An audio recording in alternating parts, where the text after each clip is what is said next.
So the Samsung Galaxy S8 and S8 Plus are some of the best Android phones on the market, but in this video we're going to take a look at 5 reasons not to buy the Galaxy S8. Coming up right now, let's go! So what is up guys, Nick here helping you to master your technology, and welcome to this 5 reasons as to why not to buy a Samsung Galaxy S8 or S8 Plus. Now all of the things I'm going to talk about in this video are, useful for both S8 and S8 Plus. A lot of reviewers do praise the S8 smartphone as being the best of the best, and this might be true from a hardware perspective, but I want to give you 5 reasons as to why not to buy it. Let's begin with number 1. And number 1 is that curved screen. So a lot of people are buying this smartphone for the curved screen without having any knowledge as to what it's going to be like to experience this curved screen. So on first blush, you're going to be totally probably impressed with the display of the Galaxy S8 Plus. It's probably the best display on the market.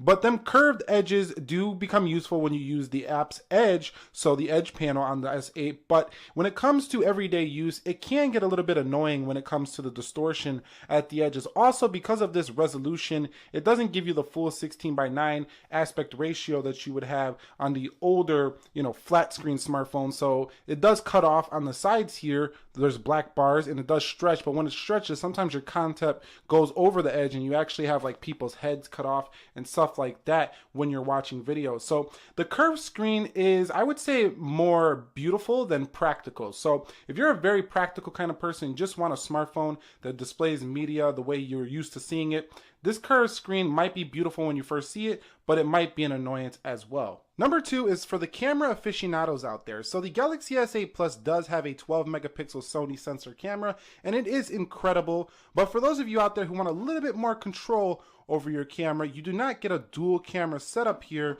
in the Samsung Galaxy S8 Plus. So for those camera people out there who want a wide angle, they want the portrait mode, you're not going to get it here for the Galaxy S8 Plus. Now there is selective focus in the settings somewhere, but it's not quite as good as having a separate sensor utilizing a separate picture, making for a crisper image overall with that extra feature such as a wide angle lens or a portrait mode like found on the 7 Plus.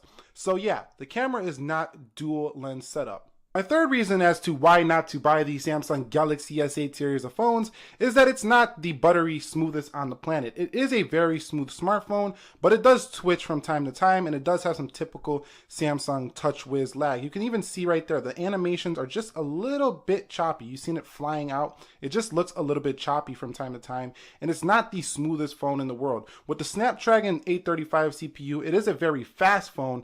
Don't get me wrong, one of the fastest phones in the world, but in terms of the physics, the way the animations look, they just cannot match some other smartphones out there, such as Google Pixel, iPhone. These phones are going to give you a buttery feeling experience, even the OnePlus 3T. And there was actually, I did a video and I found that the iPhone 6s Plus from 2 years actually is a little bit smoother and faster than the latest Galaxy S8 Plus. Now I'm not knocking it and saying it's slow. It's not slow. It's still a smooth phone. It's just not the smoothest around. So that's a reason to take in consideration. If you love buttery smooth software, stay away from the Galaxy S8 Plus. Number 4 is that you want an IPS screen, or you want one that's not super AMOLED. So definitely AMOLED is well liked by many people. Probably most people in the world would prefer the AMOLED display, but there are some people out there, and I've had it in the comments before, that just say, Nick, I don't like AMOLED displays. They're a little bit oversaturated for me. They don't play well with my eyes. And I know IPS screens can play well with some other people's eyes.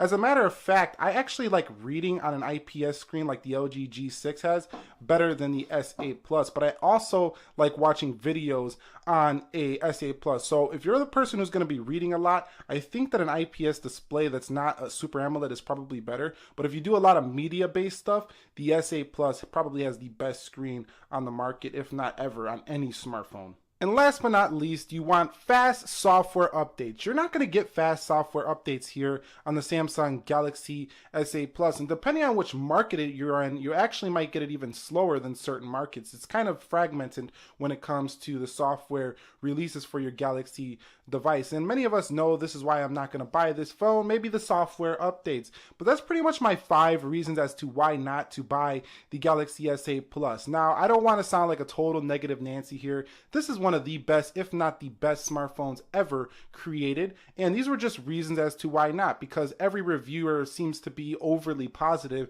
and doesn't point out some of the things that users will get the phone and be like, you know what, I really didn't like the fact that this curved edge distorts my media and it really is annoying me. I just want a flat screen phone again. Or they don't point out the fact that, you know, TouchWiz is a little bit laggy from time to time. Or they don't point out the fact that, you know, IPS could be better for some people's eyes when it comes to reading. So what are your reasons as to why you would pick up the Galaxy S8 Plus, S8, or not pick up the Galaxy S8? Drop those down below in the comment section of this video. And I got over, I think, 15 videos on the Galaxy S8 and S8 Plus that are all very, very positive. So you want to go check those out. This is kind of the negative side of the coin, but we're going to try to remain unbiased and give you both sides of the coin to help you make an informed decision. If you enjoyed this video, click the like button for me. Nick here helping you to master your technology. Be sure to be well, and peace.